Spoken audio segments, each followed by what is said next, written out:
Hello viewers, আসসালামু আলাইকুম।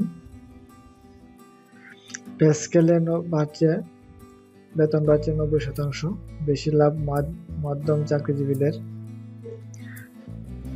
বেতন কাঠামো চূড়ান্ত পাণ্ডুলিপি প্রস্তুত, আগামী সপ্তাহে তা আনুষ্ঠানিকভাবে অর্থ উপদেষ্টার কাছে জমা দেওয়া হবে।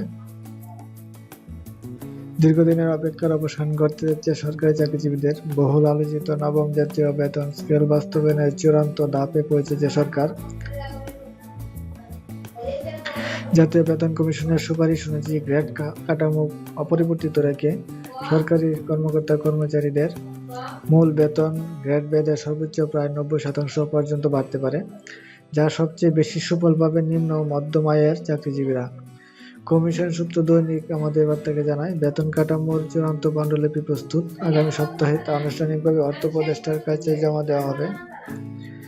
নবম পে স্কেল প্রণয়নের শুরু থেকেই গ্রেড সংখ্যা কমানোর দাবি উঠেছিল বিভিন্ন মহল থেকে। তবে দীর্ঘ আলোচনা ও পর্যালোচনার পর কমিশন বিদ্যমান 16টি গ্রেড কাঠামোর বহাল রাখার সিদ্ধান্তে অনড় থাকে। কমিশনের চূড়ান্ত সুপারিশ অনুযায়ী নিম্ন ও মধ্যম স্তরের কর্মকর্তা-কর্মচারীরা বেতন বৃদ্ধির সুফল পাবেন সবচেয়ে বেশি। কমিশনের সুপারিশে শিক্ষকদের জন্য পৃথক বেতন কাঠামোর বিষয়টি অন্তর্ভুক্ত করা হয়েছে। পাশাপাশি অন্যান্য ভাতা ও সুযোগ সুবিধা পুনর্বিবেচনার প্রস্তাব রাখা হয়েছে, যা দীর্ঘদিনের দাবি ছিল সরকারি কর্মচারীদের বিভিন্ন অংশের। অর্থ উপদেষ্টার কাছে প্রতিবেদন জমা দেওয়ার পর সেটি অর্থ মন্ত্রণালয়ে যাচাই বাছাই হবে। এরপর উপদেষ্টা পরিষদের অনুমোদন সাপেক্ষে চূড়ান্ত সিদ্ধান্ত নেওয়া হবে। সবকিছু এখন সরকারের উচ্চ পর্যায়ের সিদ্ধান্তের উপর নির্ভর করছে।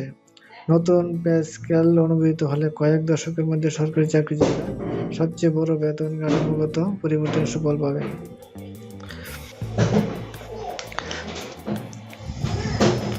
বন্ধুরা, আজকে ভিডিওটা এ পর্যন্তই। পরবর্তী ভিডিও পেতে এবং আপডেট নিউজ পেতে চ্যানেলটা অবশ্যই সাবস্ক্রাইব করে রাখবে। থ্যাংক ইউ, ধন্যবাদ।